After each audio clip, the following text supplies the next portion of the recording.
चुनाव जैसे जैसे नजदीक आ रहा है, बयानबाजी तेज हो गया हुआ है। रमेश बिधूड़ी कह रहे हैं कि हेमा मालिनी का छोड़िए, प्रियंका गांधी की गाल की तरह रोड बना दिया जाएगा दिल्ली में।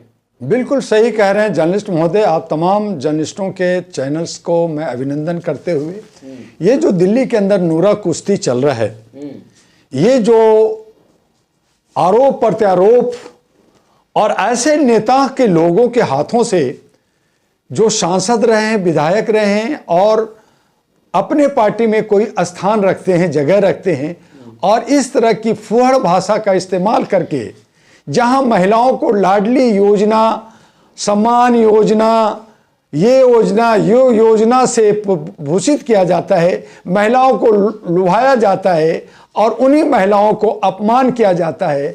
और मैं हैरान हूं कि 50% महिलाएं भारत की खामोश रहती हैं। वो अपने हक अधिकार के लिए, अपनी भागीदारी के लिए इन नेताओं के खिलाफ में आवाज नहीं देती, नारा नहीं देती।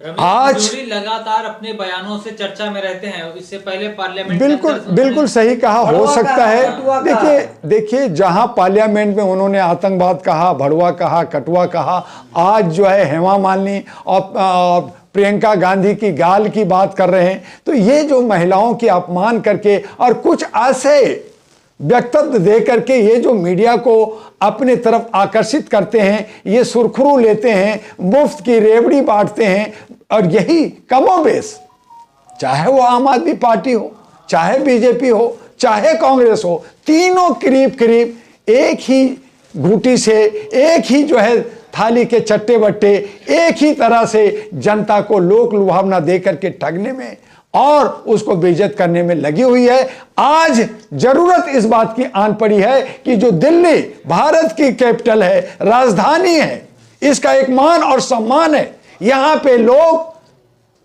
बुद्धिजीवी रहते हैं, इंटेलेक्चुअल लोग रहते हैं।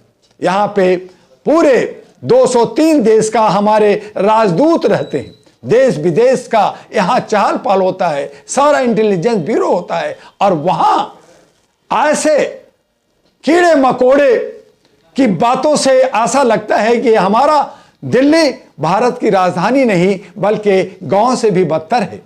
तो आज प्रधानमंत्री कहते हैं दुआ जी की जो है बेटी पढ़ाओ बेटी बचाओ, यहाँ तो बेटी के गाल की तरह कहा जा रहा सड़क बना दिया जाएगा। प्रधानमंत्री जी बहुत कुछ कहते हैं, रोज हर मिनट पे उनकी योजना परियोजना होती है, लेकिन लागू कब होगा ये कोई नहीं पूछता। आज जो है वो कहते हैं बेटी लाओ बेटी पढ़ाओ, कहीं बेटी लाओ और बिस्तर में ले जाओ। ये आज जो है 114 जो स्वामियों पर बलात्कार का केस, उसमें बहुत सारे जमानत पे, इन्हीं के राज्य में क्या उनके साथ कुछ हुआ? आज मणिपुर में महिलाओं के साथ 2 साल से 635 दिनों से वहां पे लगातार संघर्ष चल रहा है, महिलाओं के साथ अभद्र व्यवहार हो रहा है। आपने रोका क्या?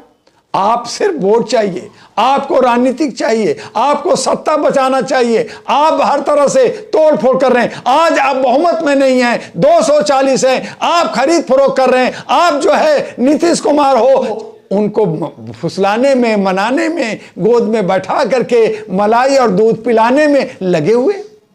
देश का विकास कब होगा? रोजगार कब मिलेगा? महंगाई कब खत्म होगी? आर्थिक आजादी कब मिलेगा? आप योजना परियोजना रोज दिल्ली को इतना करोड़ दे रहे हैं, बिहार को इतना दे रहे हैं, उसको इतना कर रहे हैं, महिलाओं को हमने 33% आरक्षण दे दिया, वो लागू कब होगा मेरे भैया? कहते हैं 29 में होगा, तो सरकार आपकी नहीं होगी। फिर कहते हैं, अब कहते हैं 1 नेशन 1 इलेक्शन कब लागू होगा? 34 में होगा, आपकी सरकार नहीं होगी। तो क्या आपने ये मान लिया है कि जब कांग्रेस ने 70 साल राज किया तो आप 700 साल राज करना चाहते हैं? जैसे मुगलों ने 800 साल किया, जैसे अंग्रेजों ने 196 साल किया, तो आपने ये मान लिया है। आ रही है इस बार भाजपा।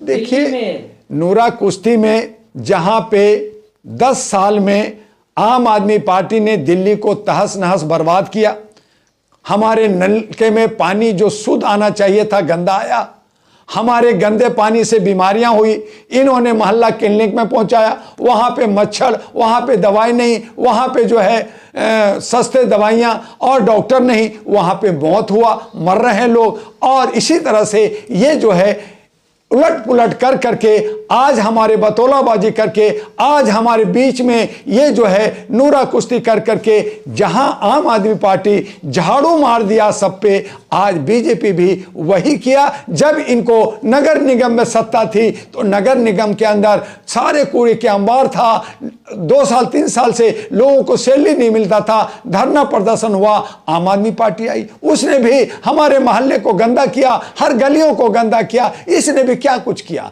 कांग्रेस थी, कांग्रेस ने भी वही किया। तो इसीलिए कह रहे हैं कि अब हमें दिल्ली में ना झाड़ू चाहिए, ना कमल चाहिए, ना पंजा चाहिए। अगर चाहिए तो मानवता के अधिकार पे, मानवीय मूल्यों के आधार पर आयरा नेशनल पार्टी इन्वेलप चाहिए, जिस पे हमारे युवा युवती आगे आए और कम खर्च में, कम संसाधन में इनको सबक सिखाएं और इनको बाहर करें।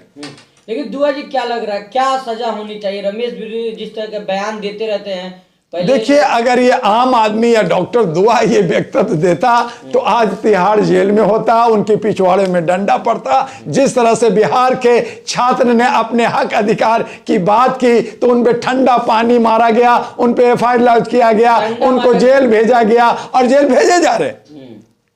ये रमेश बिदूरी हैं, ये सीनियर नेता हैं, बीजेपी के कहने पर ये सब इस तरह का बात कर करके लोगों को उलझा कर करके एक दूसरे को तोड़ फोड़ कर करके ये सब काम करते रहते हैं। तो इनके बीच में सगुफा छोड़ने के लिए कभी कोई एक स्वामी आ जाता है, कभी कोई हीरोइन आ जाती है, कभी कोई लीडर आ जाता है। तो इस तरह का ये जो है राजनीतिक, ये लोकतंत्र की हत्या है, लोकतंत्र को बेइज्जत किया जा रहा है, संविधान को धत्ता बचाया जा रहा है। ये कभी जो है इनके ही गृह मंत्री जिनके अंडर में कार्यपालिका, न्यायपालिका, हमारा मीडिया, हमारा तमाम संगठन उनके कब्जे में है और वो पार्लियामेंट जो लोकतंत्र का मंदिर है वहां कहते हैं अंबेडकर का अपमान होता है वहां पे।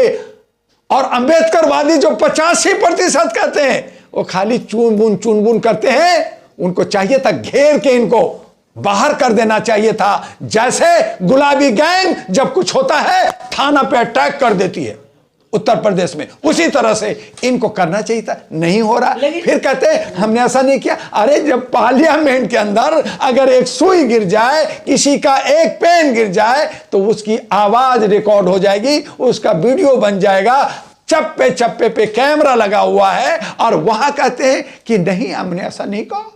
वहां पे धक्का मुक्की होता है। रमेश बिदूरी तो हिंदूवादी संगठन और तमाम जो कहा जाता है, देखिए रमेश बड़े जर्नलिस्ट महोदय रमेश बिदूरी एक ओछा सस्ती राजनीति कर रहे हैं। वो अपनी पॉपुलैरिटी के लिए कि जो है मीडिया का ध्यान आकर्षित करने के लिए कि देखो मैं कालका जी से खड़ा हुआ हूं, मैं सांसद विधायक था लेकिन मैं आम आदमी पार्टी को पटकने आ गया हूं, मैं कांग्रेस को पटकने आ गया हूं, जनता को मैं बड़ा बड़ा रोड और ये दे दूंगा, हेमा मालिनी और प्रियंका गांधी की गाल की तरह बना दूंगा। तो ऐसे नेता को जनता वोट अगर देती है तो कहीं ना कहीं जनता भी जो है अंधभक्त है या जनता भी जो है दिग्भ्रमित है। हम फिर दिल्ली के लोगों के इंटेलेक्चुअल कैसे कहेंगे? आज इंटेलेक्चुअल तभी होगा दिल्ली जब समृद्ध होगा कि ऐसे तमाम नेताओं को वोट ना दें, चाहे वो इंडिपेंडेंट को दें, चाहे आयरा नेशनल पार्टी को दें, लेकिन झाड़ू, कमल और हाथ पंजा पे कभी बटन ना दबाएं। दुआ जी, इससे प्रियंका गांधी के बयान पे तो माफी मांग ली है उन्होंने, और उसके बाद उन्होंने मौजूदा सीएम आतिशी जी के लिए कहा कि मार्लेना तो अपना बाप बदल लिया है। देखिए वही है ना कि कभी आप प्रियंका गांधी को करेंगे, फिर माफी मांगेंगे, फिर प्रियंका गांधी की मां को घसीटेंगे, कभी इसको घसीटेंगे।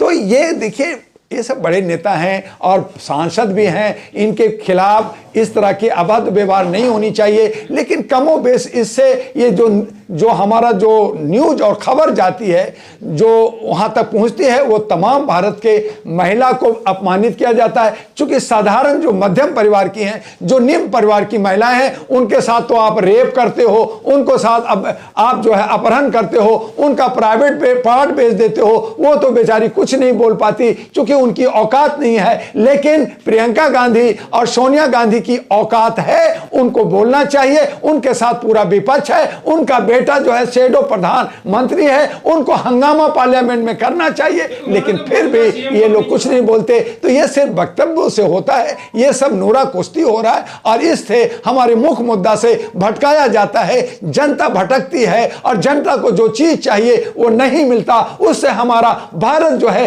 धरातल में, रसातल में जा रहा है। और यही इसीलिए हम जहां भगवान ऊपर होता है, हम भगवान आज मस्जिद और दरगाह के नीचे ढूंढ रहे हैं। तो ढूंढते रहिए, कब्र ढूंढते रहिए। और इस तरह से हम अपना ही कब्र ढूंढ रहे हैं, अपना ही गड्ढा खोद रहे हैं। और इस तरह से हमारी जनता जहां पे भूख से मर रही है, जहां गरीबी से मर रही है, जहां बेरोजगारी से मर रही है, जहां पिछड़ापन से मर रही है, वो मरते रहेगी, ये रोटी सेकते रहेंगे। और विश्व का तमाम देश जो है इस पे हमारे हंसी मजाक उड़ाते रहेंगे।